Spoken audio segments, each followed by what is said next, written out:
Yeah, hi everyone. Hirsch Sar here, reporting from Auckland. Today is the 20th of May 2024. Just back from my smoko break and ready to do another talk video. Yes, for this one, well, I'll probably say it every single time, but really a very, very interesting topic or subject is, of course, that of free energy, um, anti gravity, and other such suppressed inventions.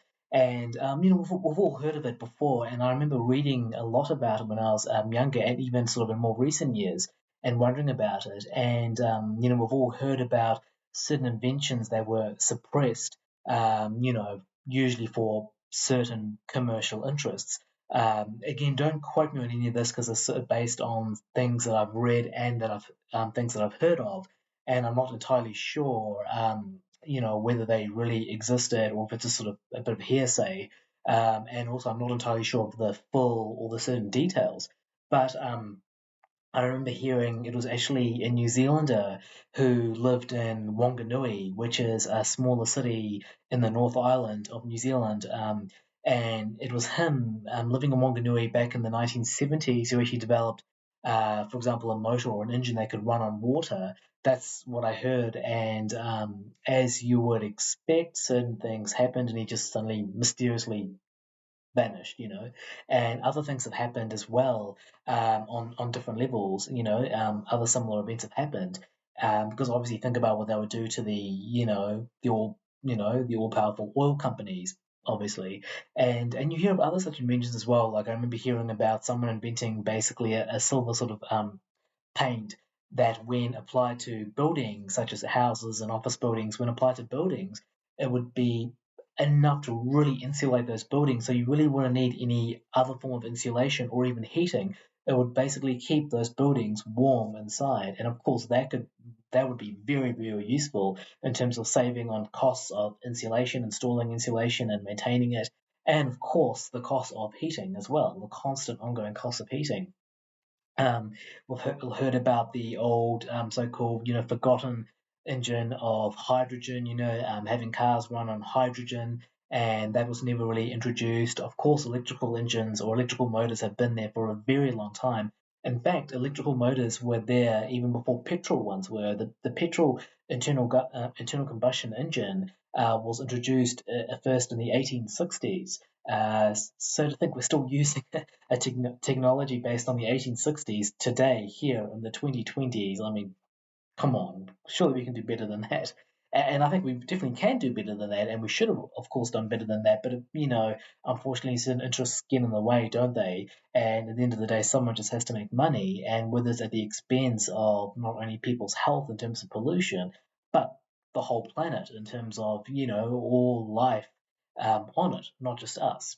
So yeah, so just to think, electrical motors in cars were actually there before petrol ones were, and now they're making a comeback. Even today, as I speak in 2024, they really are making a good comeback. I mean, I bought an electric car myself back in early 2019, and I think it was a bit premature because the model I bought, it was a Nissan Leaf, a very common electric car at the time. I bought it in the early 2019, and it was a 2011 model. So the car was obviously 8 years old, but maybe less obviously, the battery was 8 years old, and it was running on technology that was 8 years old. And in those 8 years, the technology of batteries had really enhanced. So the battery was out of date, but also having aged in those 8 years, the battery had deteriorated as well. So it was an electric car, and it was awesome that I could charge it at home, but it really didn't go far on a single charge. It did a laughable, paltry, even pathetic 70 kilometers on a single charge. That's all it did, 70 kilometers on a single charge, and you might even laugh at this, but when I moved up to Auckland, which is further north in New Zealand's North Island, near the top of New Zealand's North Island. And I moved here to Auckland from where I used to be in Wellington, which being the capital city at the bottom of New Zealand's North Island. When I moved, this was back in April 2021, so just over 3 years ago. When I moved up to Auckland, obviously I had my things transported up by truck, but I drove my car, and I kept my most fragile things in the car, so they were being transported properly without damage. But obviously, I had to drive my car, and really, in retrospect, I probably should have just put it on a train and just caught a plane up because the flight time is only 1 hour from Wellington to Auckland, whereas to drive up is a good sort of 8 hours because it's approximately 700 kilometers, 700 kilometers from Wellington to Auckland. And remember, I drove the electric car, right? And it could only do 70 kilometers on a single charge, whereas what I had to drive was 700 kilometers, 10 times that. So, yes, you guess I actually stopped 10 times to charge the car. And I found the charging stations, and I remember planning it as well to make sure I didn't get stuck. And thank God I didn't get stuck anywhere. I didn't run out of charge, although I came very close in some instances. And I remember feeling, very anxious about it. But, geez, I had to stop 10 times to charge the car to charge the battery. And each time it charged at a fast charger, it took about 40 minutes. And so I started like 6 in the morning and got there like 11 at night. It was basically 8 hours of driving, but approximately or even roughly another 8 hours of just waiting for the car to be charged. And I remember I just, in those 8 hours when I waited for it to be charged, I just did everything. Like I had breakfast, lunch, and dinner in three different occasions, if I remember correctly. During another charge, I read up on the news on my phone. During another charge, I slept. During another one, I went out for a walk. During another one, I went out for coffee. During yet another one, I checked the emails on my phone. You get the idea. I just basically did everything I could to pass the time, and it was really annoying. But I never knew I even had that much of patience. But hey, at least I wasn't traveling with anyone else and seeing our kids, so I guess that helped. But coming back to it, electric cars are starting to make a comeback even today in 2024. And ignoring back then when I bought the electric car in 2019, or when I drove up from Wellington to Auckland 700 k's in 2021, electric cars, the technology is getting better and they are also becoming more affordable. They're able to go further on a single charge and all that. So certainly they're becoming more practical, but still, even today, they are, at least from what I see here in New Zealand, they are quite expensive. You do need to be fairly well off to have an electric car. The electric car I had, the Nissan Leaf, I sold I think around mid 2021, a few months after I moved up here to Auckland, and then in early 2022, I bought not a petrol car. I really didn't want to go back to that because I really wanted to do as much as I could for the environment. But I bought a hybrid. I guess, I remember someone telling me, oh, basically the best of both worlds. And that's what I have now. It's a Toyota Aqua 2012 model, which I bought in 2022 and I still have it today. And yeah, best of both worlds. And it's certainly a step there, but hopefully, if things go well, my next car can be fully an electric car and something which would be more affordable and certainly more practical than what I had before. So, okay, electric cars are making a bit of a comeback, but maybe it is a bit late. They really should have come back before, or we should have had another such alternative as opposed to fossil fuel or oil. And certain things have been proposed over time. Like I mentioned, you had the hydrogen engine, possibly engines that ran on water, like the guy from Wanganui in New Zealand, which I heard invented one back in the 1970s. And I think there was another scientist that invented one in the United States, an engine that ran on water, if I remember correctly. I think in the 60s or 70s, if I'm correct. But we hear of these sort of things, even going further back. If you talk about the invention of electricity itself, and of course many people say, "Oh, who invented that?" Thomas Edison, and he started up General Electric, and no doubt became very wealthy from it. But actually, more recent research has shown that he actually ripped off Nikola Tesla, who did a lot of the work. And, again, mysteriously, suddenly Nikola Tesla is found dead in his, I think, New York apartment.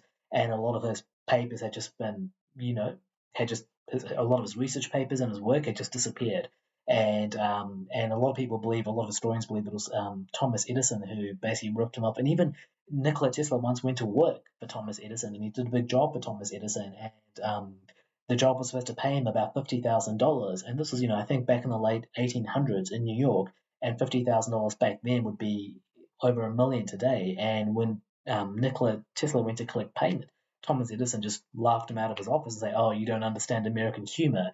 And so Thomas Edison didn't even pay him for all that work he did, and just used it for himself. And Nikola Tesla, still though, he didn't give up. He continued on, and he had a lot of his own inventions. And he was someone who was very committed to his work, and he really wanted to make energy basically free for all, for all people. And he still gave a lot. he still contributed a lot, to technology. Things today that we take for granted. Like I know there was the Tesla coil, which went in a lot of old-fashioned TV sets that he invented, and I think he invented alternating current before, in terms of the passage of energy or electricity through wires. It just used to be direct current, just from one end to the other. But he invented alternating current where it could go back again.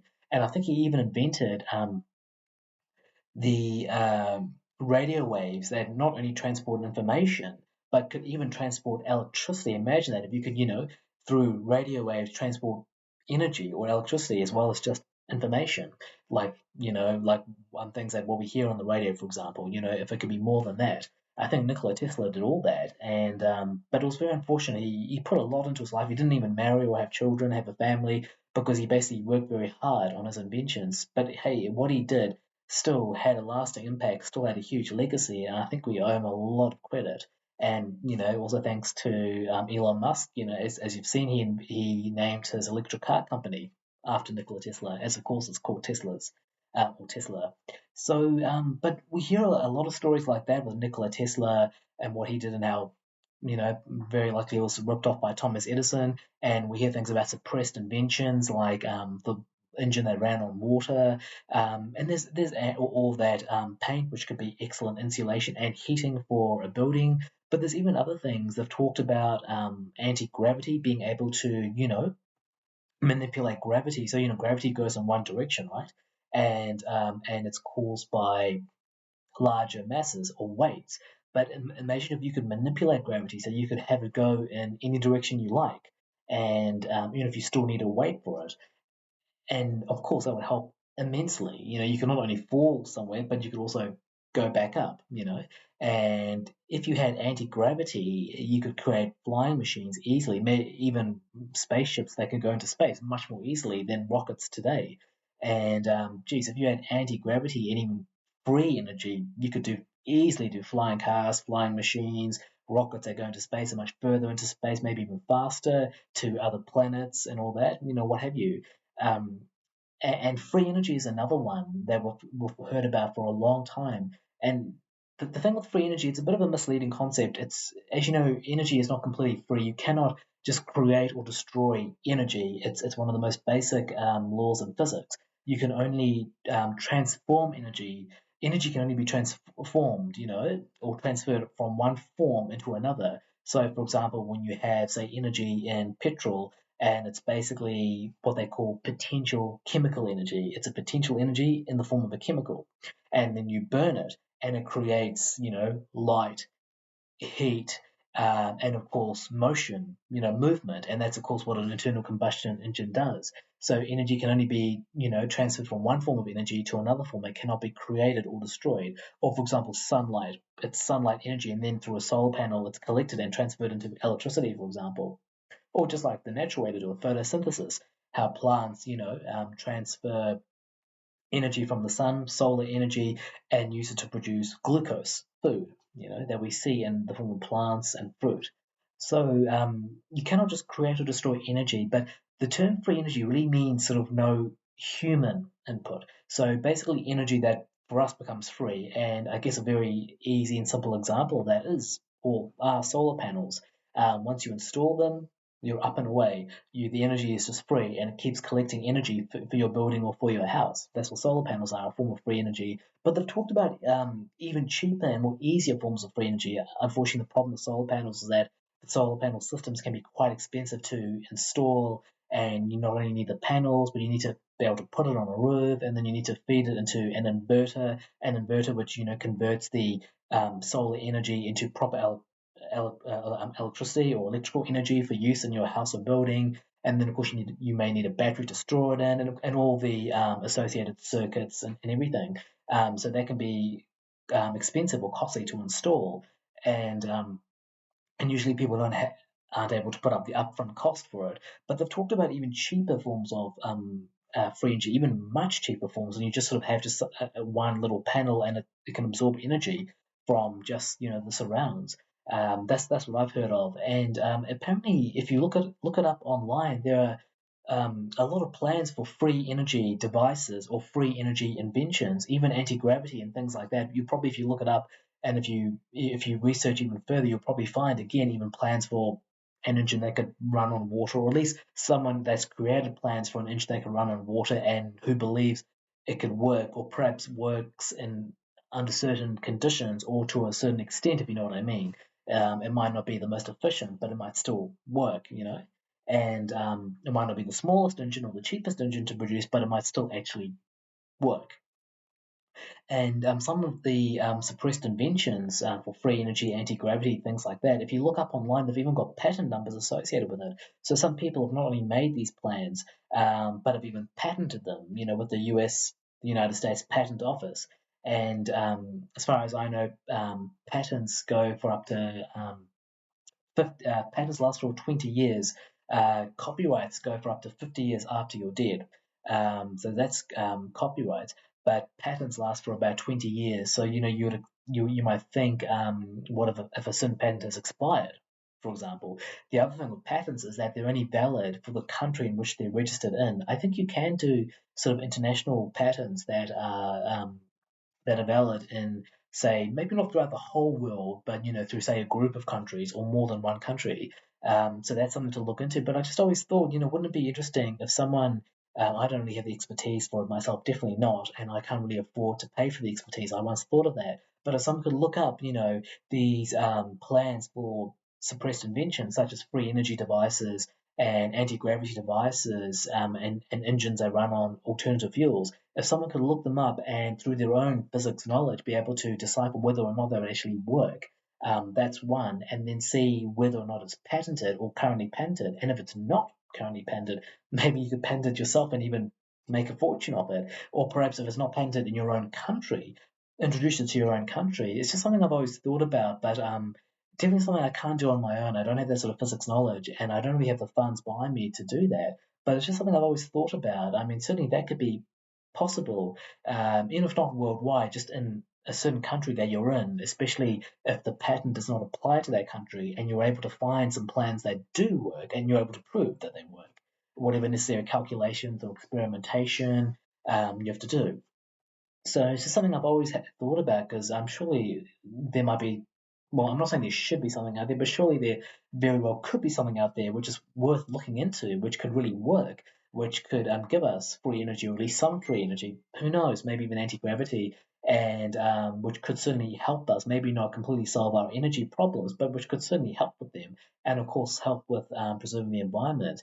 Maybe I'm a bit off my rocker, maybe I'm a bit naive on this, but it's just something I've always thought about, and I thought I'd put it into this talk video. If you have any idea yourself, feel free to contribute, and you can send me a message. You'll find my email address on the About page of my YouTube channel. Feel free to even say something in the comments below. If there's anything or anything you know of, or any ideas you have, anything you want to add or contribute, let me know. I'd love to hear from you. And hey, hopefully I do, and not too long.